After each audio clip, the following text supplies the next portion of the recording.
Police officers of Reddit, have you ever had an all-units call, and if so, what happened? I was doing a ride-along in college in a fairly small city in Georgia when we got an all-available units call. The address came in, the lights and siren went on, and we were hauling but at about 120 miles per hour across town. I had no idea where we were headed until we got there. The only thing the officer said to me was, no matter what happens, stay in the freaking car. If you see anyone with a gun, call it on the radio like this, and showed me how if any of us get shot, call it in and stay in the car. Then he took a deep breath, calmly got out of the car and took a sprint towards a 40-person melee in front of the only strip club in town. We were the first car there. Over the course of the next 30 seconds, officers arrived and kept coming until they outnumbered the people fighting. The officer I was riding with was completely on his own for a 10-second eternity and was able to rip about 10 people apart from fighting before backup arrived. It was the single bravest and most humbling thing I've ever seen with my own eyes. When it was all over, he got back in the car with 3 drunk and beaten up dudes in the back, turned to me and said, so when you going to sign up? Story 2. Former military police here, Air Force Security Forces is to be specific. I was patrolling base housing doing some training. I'd been on station less than a year and we heard a gunshot. We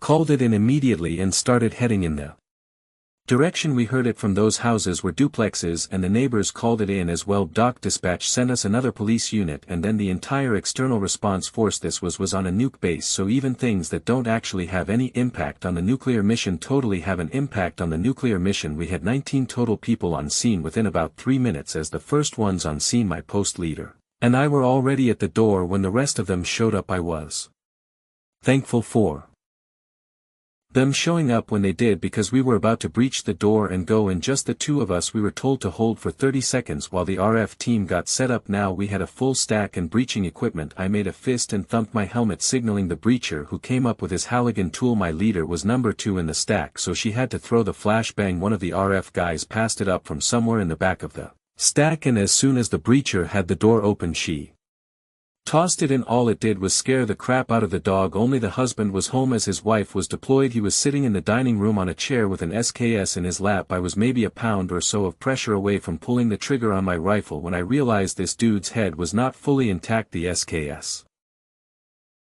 After 14 hours of silence, rescue efforts began, but no bodies, ropes, or equipment were recovered.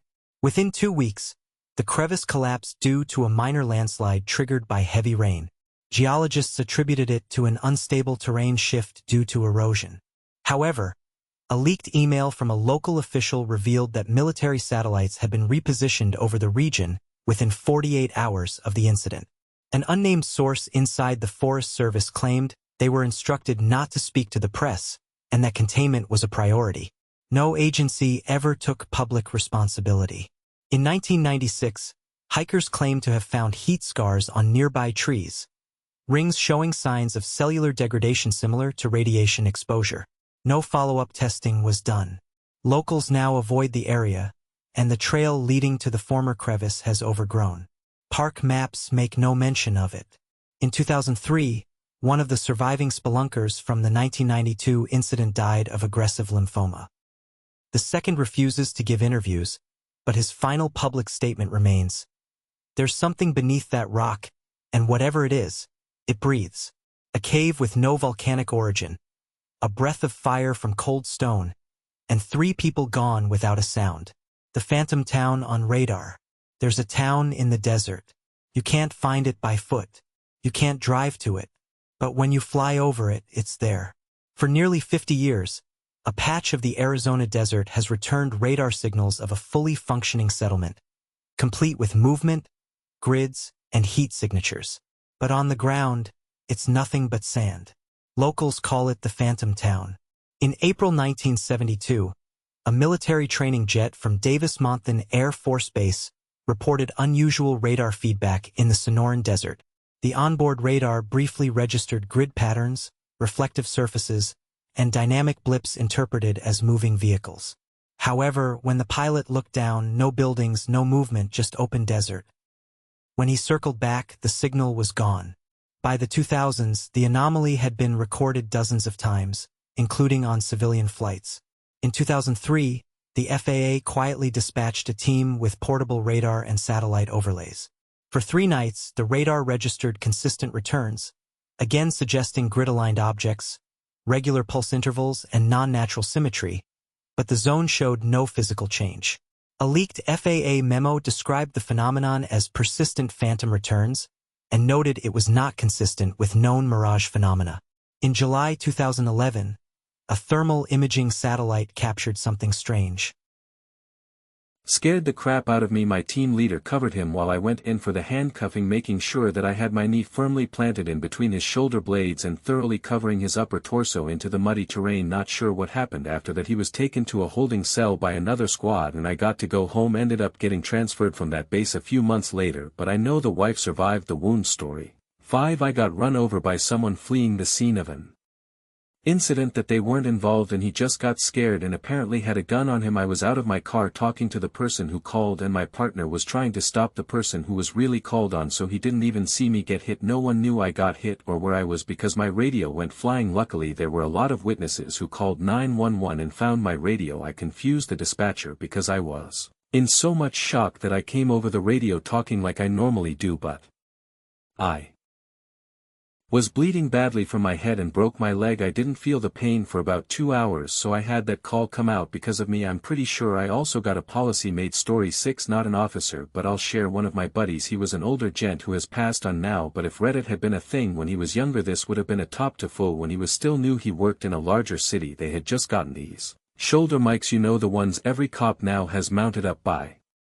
their mouth so they can call in easier when new to them. They wore the cord in front of their shirts always in the damn way and great handles when people wanted to wrestle. Jimmy was called one night to a bar brawl. He strolled into the beat him almost over. He was a rookie, always getting the crap detail, so he was becoming famous among his department for ruining his uniforms to the point he was having to come out of pocket to replace them. He walked into a vet telling him to cuff everyone's still here and they'll sort them out later. Jimmy grabs the closest guy. They struggle a little and go to the ground, and as they do, R.I.P. Jimmy splits his pants clean up the backside. Knowing he's going to be the butt of jokes anyway, he turns his head to announce to the other officers, well, that's another, uniform down, and keys his mic. BAS, here's uniform down, and so does everyone else in the county. The radio explodes with chatter, but the 3 cops at the bar already have their hands full, so they turn down their radio's base decided to roll everything with lights to the scene. Jimmy said they were glad for the help when the first few cars rolled up, but they just kept coming. He was known as Jack the Radio Ripper till he transferred minor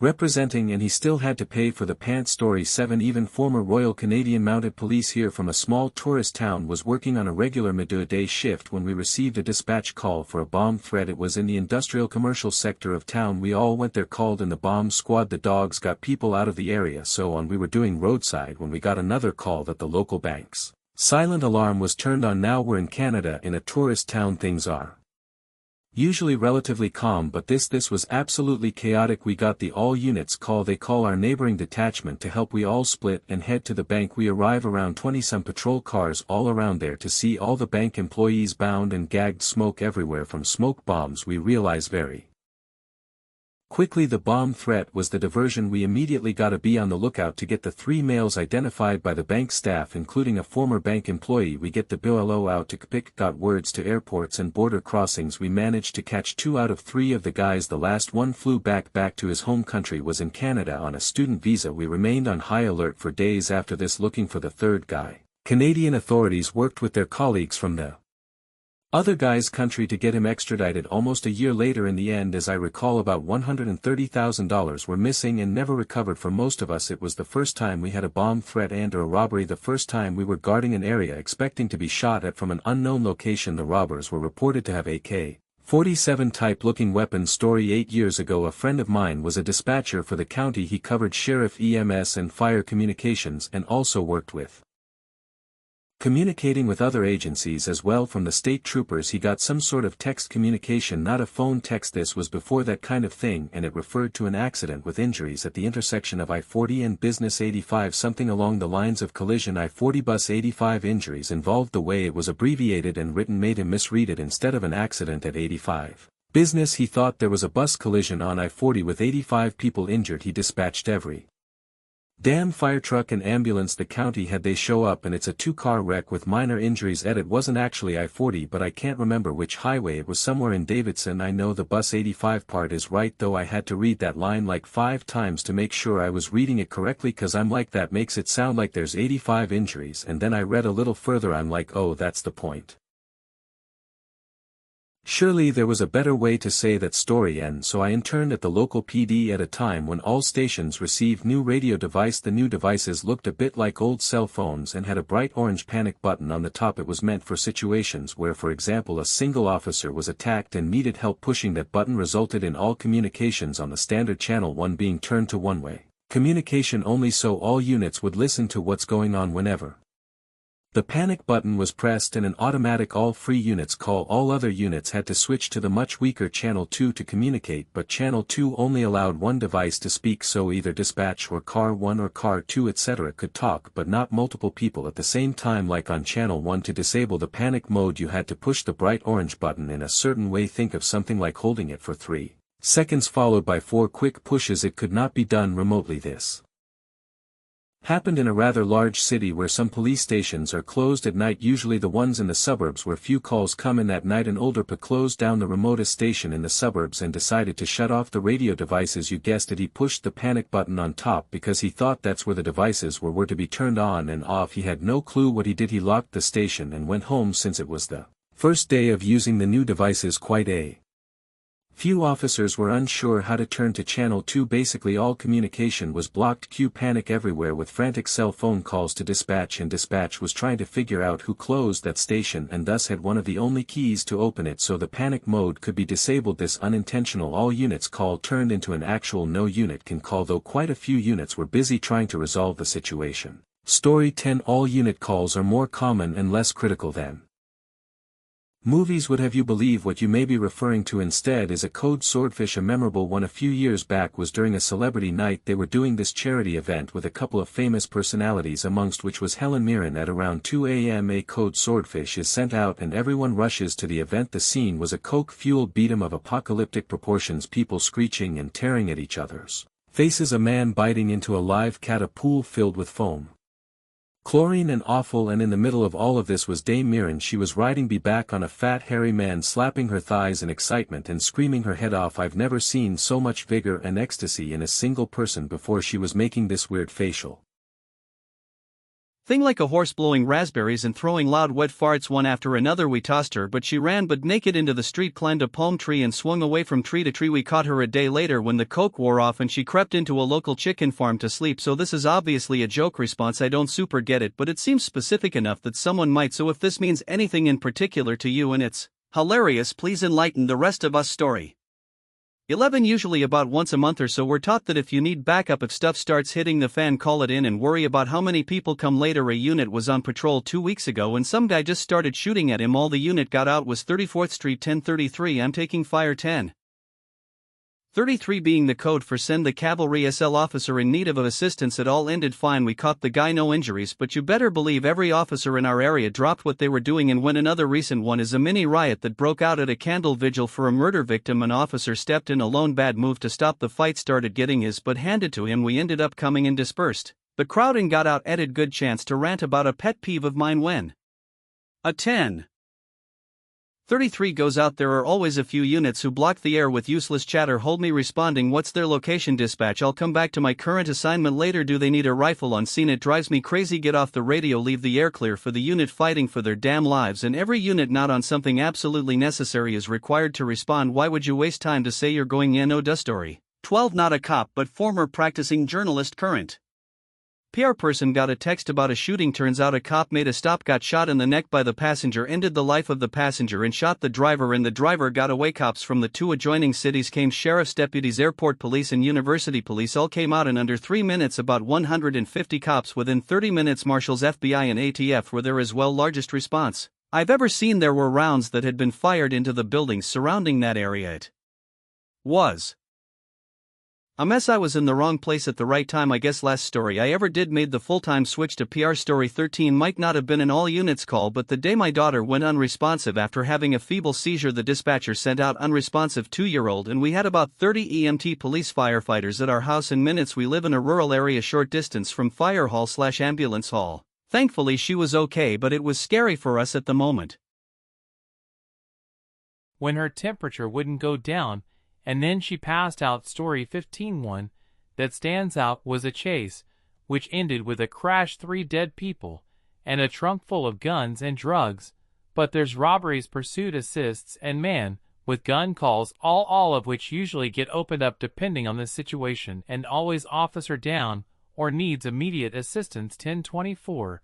If you're close, especially, they hit that button or shots start going off. I'm dropping everything, grabbing my 416 and traveling light speed and coming in with everything I've got. Story 16. Corrections here. When I was first on the job, I was doing an overtime shift in the maximum security unit. It was my Friday, 1 hour to go, and my birthday weekend at that. At 400, while counting the minutes, a call comes out on the radio's central control. I activate IMS housing unit. 3 inmate is refusing to cuff up and has broken the fire sprinklers in his cell, requesting a team response. Put B team on standby. IMS is code for locking down everything. When you hear an IMS call, that means every inmate that is not in a cell must be secured. It's serious stuff, because when an event like this occurs, other officers must leave their respective posts to assist, which means officers that remain on their units while their counterparts assist are now even more outnumbered, and that can easily spiral out of control. In short, any event like this is a serious security threat. In this case, Max was put on lockdown while the rest of the institution kept about their business. Interesting thing is, when an IMS comes out for Max, the collective prison sphincter cinches up a bit, because Max is where the real violent stuff goes down, and a team is always the first to respond. But the kicker with this one was the command to put the B team on standby. This means stuff has hit the fan, and anyone not immediately supervising inmates would be required to respond. If so commanded, a B team deployment to Max would send the rest of the 7,000-bed institution into a complete lockdown. All doctors' appointments, visits, movement throughout the building completely locked down. You hear Southport doors slamming shut everywhere. Really cool to experience it. Honestly, there's also CD and E teams, if those were ever called H. Well, it shouldn't get to that point anyway. Being the new guy, I was elected to respond. When I arrived at the briefing area, we were immediately ordered to put our riot gear and biohazard coveralls on. Other officer helped us suit up so no skin was exposed. Only being a few weeks out of the academy, I crapped myself. This was not only my first AM response, but also a biohazard blood, seed, urine, crap, which is it, Sergeant, all of them. I don't believe in Jesus, but I did briefly for that moment when we were escorted into the unit. It was a war zone. The entire housing unit was full of gas, fire alarms blaring, red lights flashing everywhere. Even though we had our gas masks on, it didn't help, as we had put them on in a hurry. The first responding officers had to go in without any protective gear. The dude was still in his cell. He had been gas maced and hosed. He was unrelenting. I thought, he's got to be on PCP, and then I remembered this is Max. Nothing gets in or out. The inmate was butt naked, covered in God knows what, screaming unintelligibly. He was bleeding from his arms due to having bitten full chunks out of them. His cell was watered down from the sprinklers and from getting sprayed with any number of OC variants. The best part, this man in all his naked splendor and rage was 120% hard, like we're talking the fullest absolute you've ever seen. Something deep inside his primordial mind had gotten irrevocably turned on. Through all this, even his dong being exposed to OC spray did nothing to stop it. We stack up in a line for cell breaches. 6 of us would line up in a stick. The person on point always had the shield. 2 to 5 had the cuffs. The last guy was the moderator. They would give the inmate a final opportunity to comply, because the pain was freaking coming. Inmate, this is your last opportunity to approach the door and cuff up. Do you comply? Yeah, of course not. When this inmate saw us line up, however, something changed. As if the Holy Spirit spoke to him, he cuffed up, was dragged out of his cell. still hard by the way, and thrown into a shower. I didn't even get to breach the cell. The sight of 6 officers in full riot gear lining up outside of your door, and you knowing full well they're going to find a way to all fit in your cell in less than 3 seconds can be a really humbling experience. The end edit. Sorry for the letdown of a conclusion.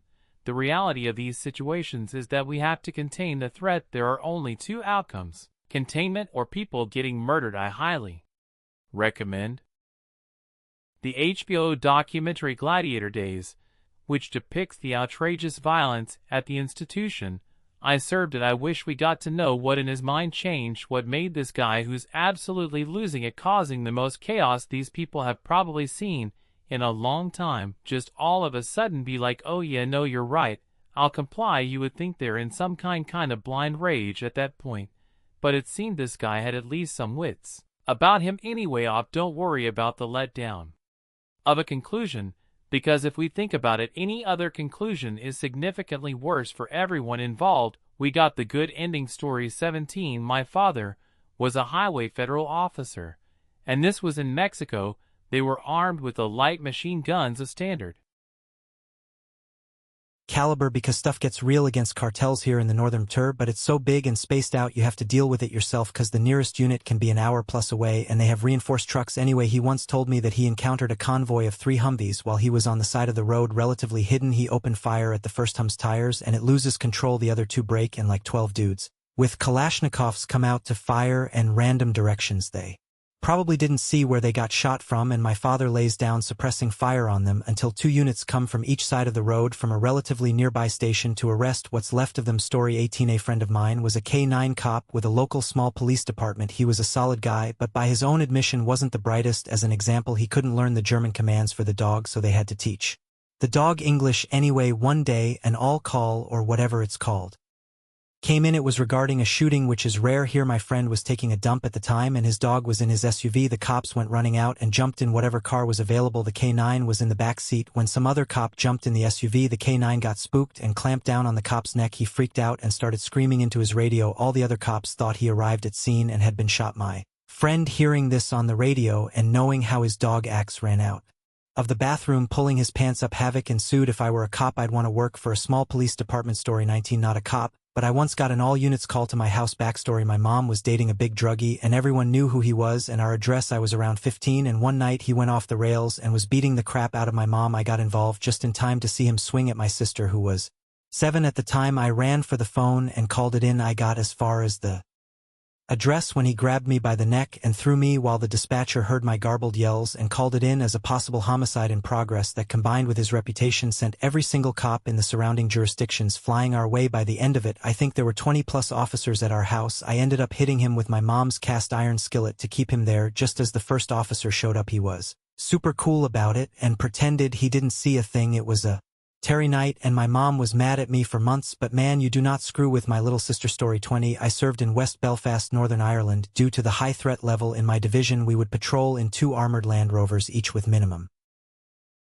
3 armed officers, one of which would have an assault rifle or SMG. Basically, we could handle most scenarios. One day, however, our vehicle was in an intentional head-on collision with a stolen car as it was driving towards local children playing in the street. This resulted in our front wheel arch bending to the point the vehicle could travel no more. In a few minutes, the community we were there to protect turned against us. It was like Black Hawk Down. A few hundred people came out of the woodwork as they realized we were an easy target. Petrol bombs and bricks rained on top of us as we attempted to pursue the car thief on foot. We jumped in the back of our vehicle and called for assistance. In under 5 minutes, a fleet of approximately 5 to 6 armored Land Rovers appeared from the neighboring division and drove the crowd back. They managed to tow us to safety and we lived to get bricked another day. Story 21. As the story goes, in Duluth, Minnesota, for a long time the radio signal that available officers could meet for Dunkin' Donuts was the code word Broken Arrow. One day someone not from the city was in the local newsroom. When this was overheard, he got alarmed and told the rest of the newsroom that the code word likely meant the police station was at that moment overwhelmed and outgunned,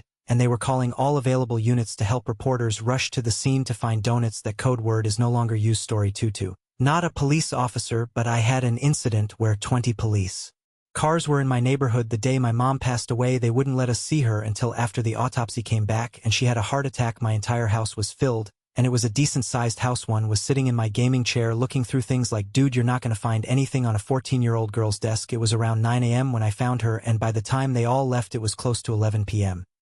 TLDR, my mom died and police stayed for almost 14 hours. Opie, I feel like you're leaving out some important context here. Why? What did they suspect happened, and why was your house the one being searched? Did they think you did it? Was their suspicion against your dad? Like, you got to give us more story. 23. My uncle told me a story once about getting called on a code swordfish, which is a bit more serious than all units. There was this coked up 6-foot-something huge guy who had just shot up a liquor store and was tearing down the interstate. He told us there were probably about 15 cop cars already tailing him when he caught up with 2 state troopers leading. When he got onto the interstate, he was practically right next to the guy. They ran his car off the road, and the dude jumps out while it's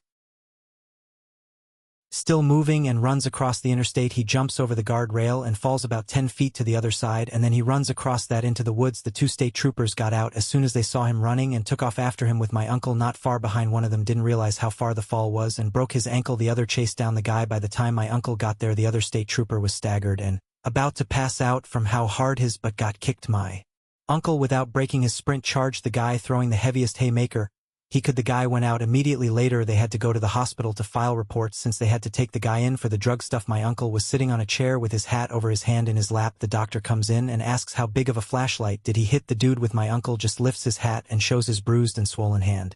Apparently he hit the guy so hard it fractured his temple and very nearly ended his life. Story 24. Our calls are a little different, mostly rescued use, but will sometimes fall in with the local police departments. Once got called for a dirt bike accident on the trail. Story starts out that kid's broken up pretty bad, lost, and can't get out of the trail. It's a 7-mile trail and only wide enough for 1 ATV to get through at a time. All traffic goes one way. None of us live that way, so none of us have a bike with us, and I'm the only one who's ridden the trail. I'm headed to the trailhead while I'm listening to the radio traffic, thinking to myself, you dumb idiots, it's going to be at least 4 hours before we find and drag this kid out of there. Why the hell are you calling in the helicopter opter? There's no landing zone, and they aren't going to wait 4+ hours for you. Local search and rescue screwing stuff up. They'll be on 4 fluids within the hour. Helicopter flies through, then leaves. Oh, big surprise, their word gets out that another group riding got the kid, and they're taking him to the highway. Group actually rides through to the end of the trailhead. Kids find nothing broken but his bike. He had earbuds on inside of his helmet. When he went down, he hit his head hard enough to break off both of the earbuds inside of his ears, and just like that, I will never wear earbuds inside my helmet. And another one which I was off for, but the original call is too good. Dispatch call saying there is an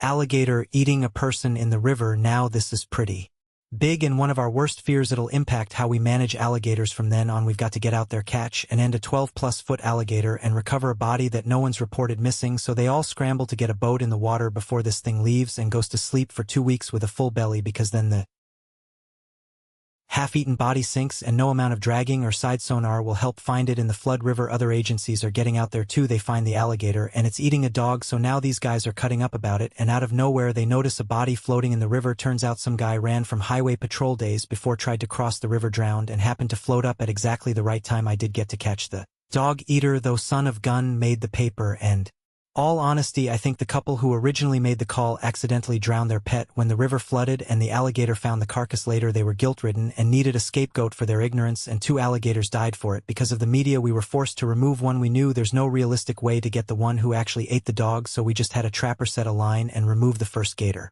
Over 8 foot that took the bait. As soon as you remove one, another shows up, so this couple sees another big gator and raises hell that we didn't catch the right one, so we set a line for the next one. Comes out just over 11 foot. We're just like, for the love of God, just don't see another alligator. People in between these two. I was out with a partner looking for the dog murderer. We mostly hooked them on rod and reel based on the pictures and location we found it. We hooked into it and immediately knew we would never catch it. This huge guy pulled an 18T boat up a flooded river like it was soggy newspaper, had us dipping so low we were worried about capsizing, swam under a log, and we kept fighting till the line finally broke. After being under for well over 45 minutes, this thing pops up like 15 feet from us and crawls up onto a fallen tree and sand, starts huffing, trying to get some oxygen back. We are just stunned, staring at it like we just made the Placid Lake monster upset. And it's coming for revenge. My partner's been doing this for many years, and he says it's the largest gator he's ever seen. The thing was over 13T and was still partially submerged. Coloration matched the picture of the dog eater better, and this was it, but he's staying on this planet for a while longer. Story 25. Not a cop, but hopefully relevant. I was at one of the lakefront beaches in Chicago a few summers ago, when according to news report later, a party court mile down the trail started getting out of hand. Apparently party got way overcrowded, so a pair of cops rolled up in a Squad car to get the mariachi band to quit in hopes of folks losing interest and dispersing. This was a no-go, and crowd responded by, among other things, breaking the squad car windows and surging in around the cops, one of whom put out an "oh crap" call. I don't know the details, but